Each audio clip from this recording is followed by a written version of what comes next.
All things bright and beautiful, all creatures great and small, all things wise and wonderful, the Lord God loves them all. He prayeth best who loveth best, all creatures great and small. For the Lord God who madeth us, he made and loveth all.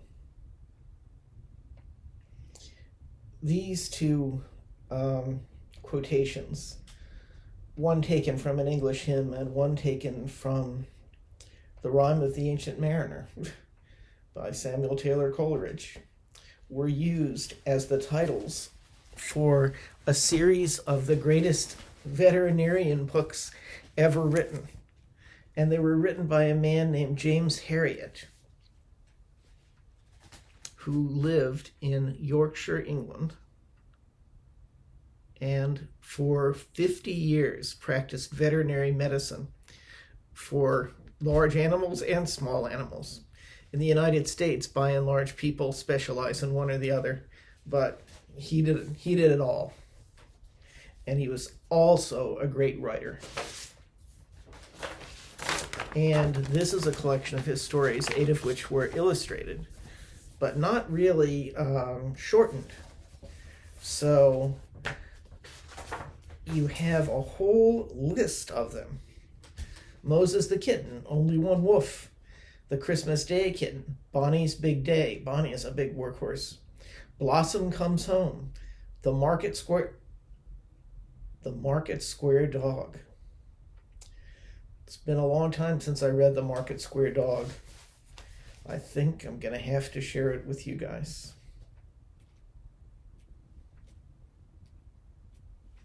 Since there's a policeman in it, and my son is a policeman.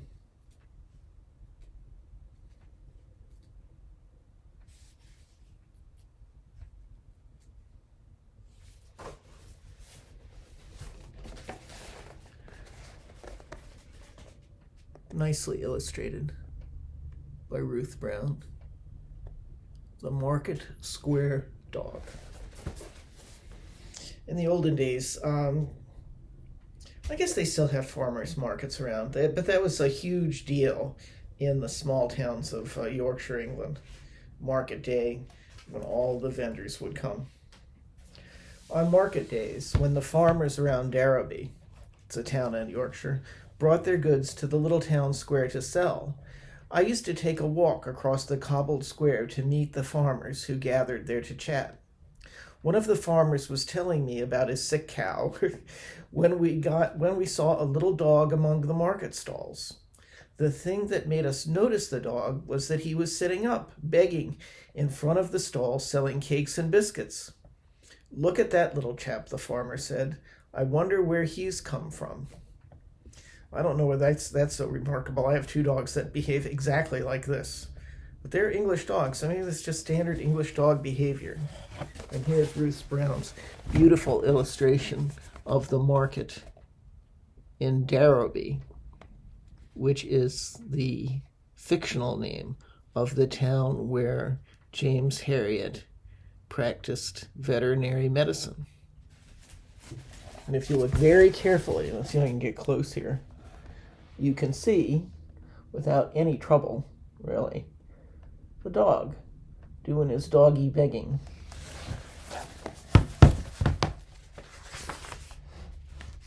As he spoke, the stallholder threw him a bun, which the dog devoured eagerly. But when the man came round and stretched out a hand, the little animal turned away. He stopped, however, at another stall that sold eggs, butter, cheese, and scones, which are little biscuits with chopped up raisins in them, or some little chopped up dried fruit. Without hesitation, he got up again and begged in begging position, rock steady, paws dangling, head pointed expectantly. There he is, probably begging for a scone. I nudged my companion. "There he goes again. I always think a dog looks very appealing when he's sitting like that." And the farmer nodded. "Yes, he's a bonny little thing," which is pretty, isn't he? "What breed would you call him?" "A cross, I would say." He's like a small sheepdog, but there's a touch of something else. Maybe terrier.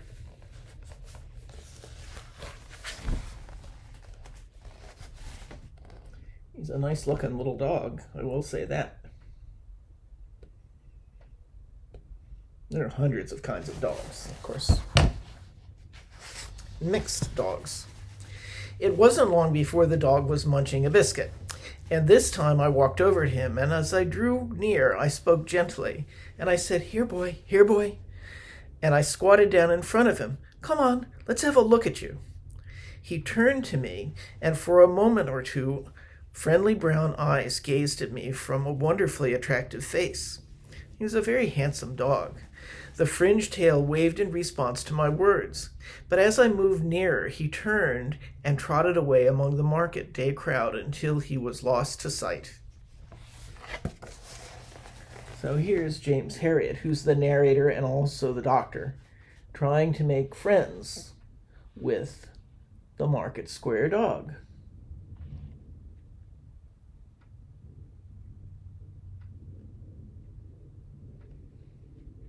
See the cobblestone street?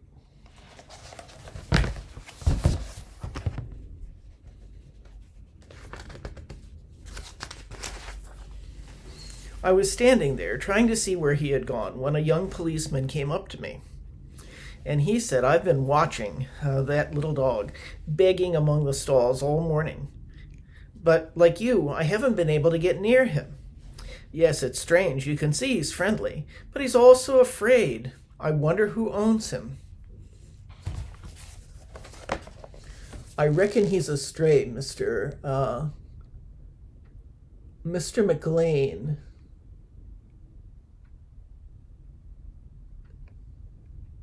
"I'm interested in dogs myself, and I fancy I know just about all of them around here, but this one is a stranger to me."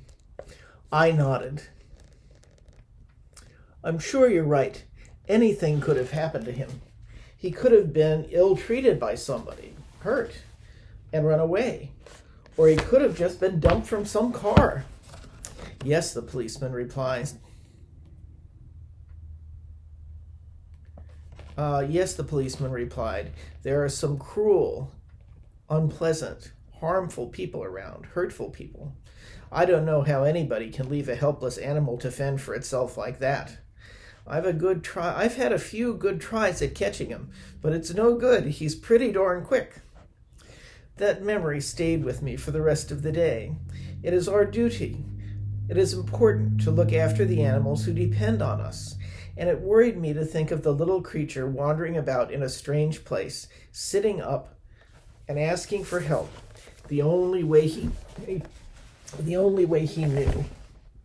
And there he goes, making a run for it by my ring finger.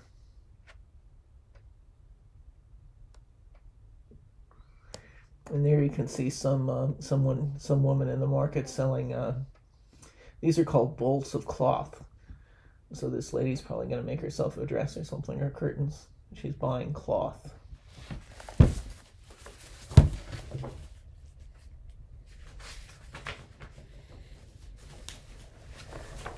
Market day is on Monday, and on the Friday of that week, my wife Helen and I had a treat planned for ourselves.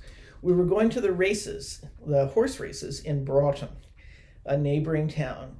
Helen was making up a picnic basket with homemade ham and egg pie, sounds good, chicken sandwiches, and chocolate cake. I was wearing my best suit, and I couldn't help but feeling very smart, which I think it means not just intelligent, but it means like well-dressed, because the country vets have to work mostly in the fields and cowsheds, and I hardly ever got dressed up fancy. Helen, too, had put on her best dress, and a fancy hat that I had never seen before. As a vet's wife, she too had to work very hard, and we weren't able to go out together very often. We were just about to leave the house when the doorbell rang. It was the young policeman I had been talking to on the market day. "Mr. Herriot," he said, "I've got this dog. You know, the one who is begging in the market square." "Oh, good," I replied. "So you managed to catch him at last?" The policeman paused and said, "Well, no, not really. One of our men found him. They found him lying by the roadside about a mile out of town and brought him in. I'm afraid he's been knocked down. He's hurt. We've got him out in the car," said the policeman. Well, no races today. I went out and I looked in the car. The little dog was lying very still in the back seat, but when I stroked the dark coat, his tail stirred briefly. "Well, he can still manage a wag anyway." The policeman nodded. "Yes, there's no doubt he's a good-natured little thing." I tried to examine him as much as possible without touching, because I didn't want to hurt him. But I could see that he had cuts over his body, and one hind leg lay in a way that I knew that it must be broken. A broken leg. When I gently lifted his head, I saw that one eyelid was so badly torn that the eye was completely closed. But the other soft brown eye looked at me trustfully. "Can you do anything to help him, Mr. Herriot?" said the policeman. "Can you save him?" And I said, "I will do my best." I'm going to move my screen. And I said, "I will do my best to save him." This is the back seat of the police car. They've spread out a blanket for him.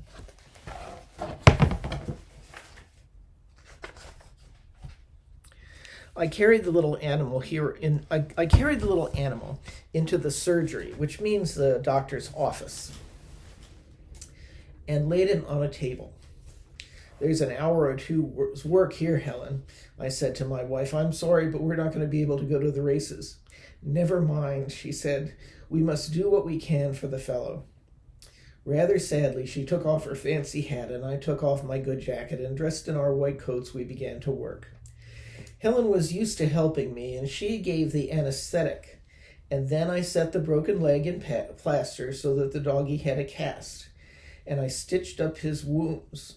The worst thing was the eye, because even after I had stitched it, the eyelid, it was still bruised and tightly closed, and I was worried that he might lose the sight in one eye, which wouldn't be the end of the world, because he'd still have one good eye, but I don't want him to lose his sight in that one eye. By the time we had finished, it was too late to go anywhere, but Helen was quite cheerful. She said, "We can still have a picnic." If you look carefully here, you can see this is the surgery. It's the doctor's, it's not the waiting room, it's the inside of the doctor's office. And you can see Helen and the doctor. The doctor has a stethoscope and is checking the little dog's heart. And you can see all of his medicines on the cabinet right behind him there. And some of his tools on the wall. You can kind of just look at their body language, and you can tell that they really like this dog. There's the hat that she didn't get to wear. Oh well, maybe Easter. Or maybe quicker than Easter. We carried the sleeping dog out into the garden and laid him on a mat on the lawn so that we could watch him as he came around from the anesthetic, because when I worked on him, especially his eye, he had to be put to sleep, to actual sleep. And he's going to wake up when the anesthetic, which is a sleep-making medicine, wears off. Out there was an old high-walled garden. Out there in the old high-walled garden that we kept, the sun shone down on the flowers and the apple trees. Helen put on her fancy hat again, and I put on my jacket again, and we sat there, enjoying the good things from the picnic basket, and we felt we were still having a day out.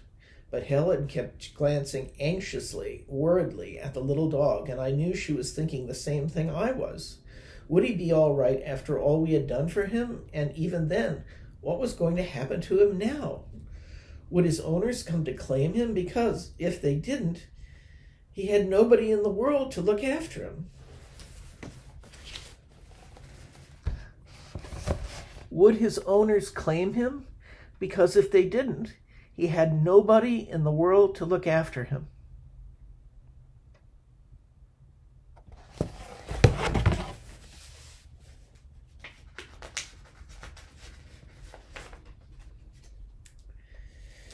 Since he had been found by the police, he was classified as a stray and had to go to the kennels at the police station.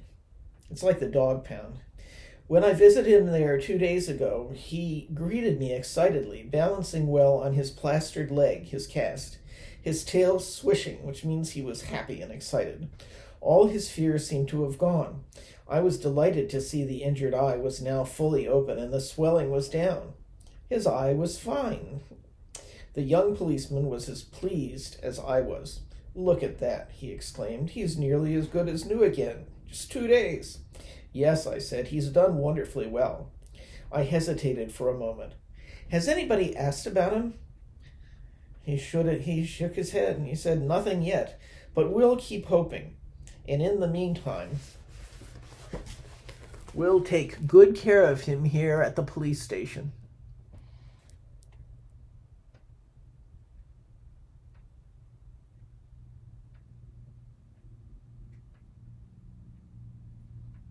He's not afraid to come to Dr. Herriot now.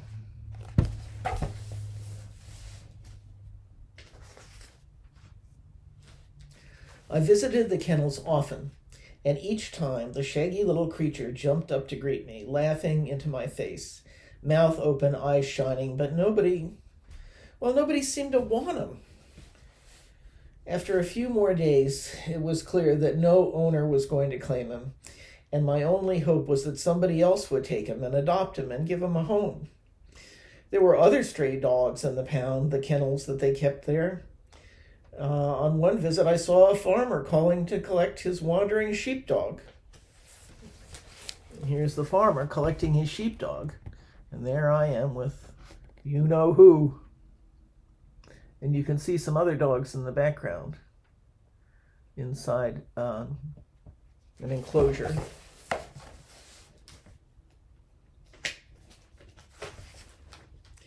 Then a family was overjoyed being reunited with their handsome golden retriever. Great picture. They had lost their dog. He was found by the police, and he's going to be going home with that little girl. Great.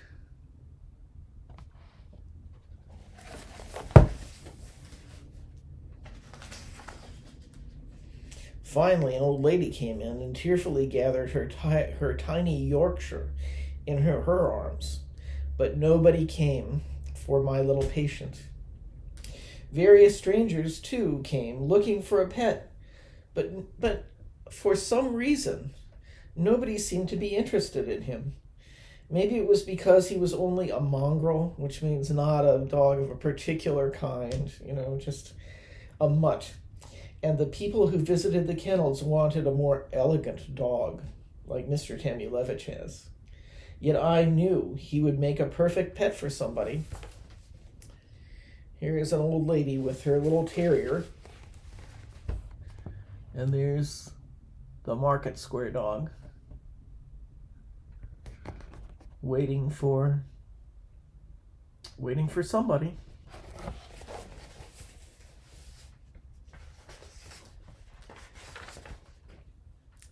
A week passed, and I went to the police station again. And the little dog's kennel was empty, and I said, "What happened? Has somebody taken him?" The policeman looked very grave. I don't think so. He's very serious. No. That dog's been arrested." "What? Arrested? What do you mean?" "Well, it seems that it's against the law for dogs to go begging in the market square, so he's been taken into police custody." I was bewildered. What are you talking about?" A dog can't be arrested. The policeman, still very solemn, serious, shrugged his shoulders. This dog was arrested. I still don't know what this is all about, I said. Where is he now? Well, really interested? Yes, I'm very interested. Well, I'll take you to it, said the policeman. And we left the police station and walked a short way along the road to a pretty cottage.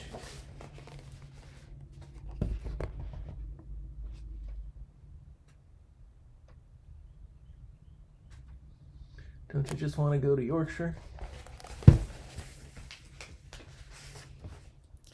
We went inside, and there, in the living room, curled up in a brand new doggy bed, was my little friend. 2 small girls were sitting by his side, stroking his fur. The policeman threw back his head and laughed. I've just been kidding you, Mr. Herriot. This is my house. I've taken him as a pet for my 2 daughters. They'd been wanting a dog for some time, and I got so fond of this little chap that I thought he'd be just right for them. A wave of relief, which means relaxation, not worried anymore, swept over me. I said, well, that's wonderful. And I looked at his kind face gratefully. What's your name? I asked. Phelps, he said. Police Constable Phelps. But they called me Funny Phelps at the police station because I play jokes on people all the time, just like I played a joke on you. Well, you certainly took me in, I said. Arrested, indeed. Dogs don't get arrested. Well, maybe not. Okay. He laughed again. Well, you've got to admit he's in the hands of the law now. Ha ha ha. I laughed also, but I didn't mind the joke played on me because, Funny Phelps or not, he was obviously a nice Phelps and would be a kind master to my doggy friend. And here you see Officer Phelps in the doorway with Dr. Herriot, his 2 daughters in front of the fireplace. I think it's warm, so they're not running the fire. And you can see the little dog, and the girls love that little dog.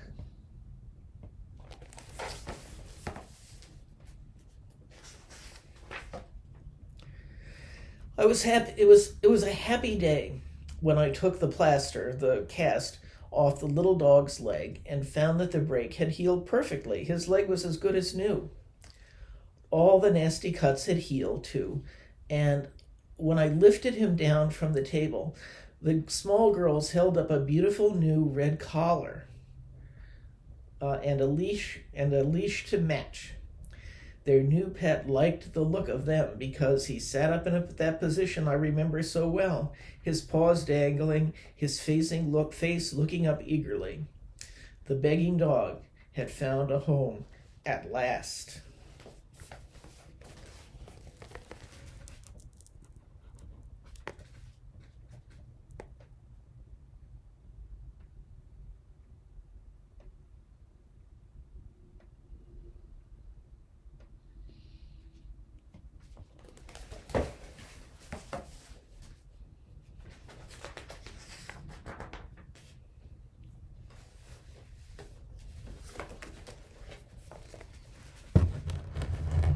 There he is in that bed that's in front of the fireplace. I bet he likes that on a cold winter's night. But you know what they left out of the story? I am sure that they gave the dog a name. And Mr. Herriot didn't mention it. And I read that story pretty much just as it was written. So it's our turn to help out, right? So why don't anybody here have a suggestion? Talk to your teachers and make a suggestion as to if you were one of those little kids, what would you name the dog? I can think of one, but I don't want to muddy the waters here. I hope you enjoyed the story about the Market Square dog. There's lots of other stories in this book. And let me fix this. And when you're older, there are big fat books about that he's written. But wasn't that great? I hope you enjoyed it, and for now, this is Mr. Tamulevich, who should have combed his hair, saying bye and happy reading.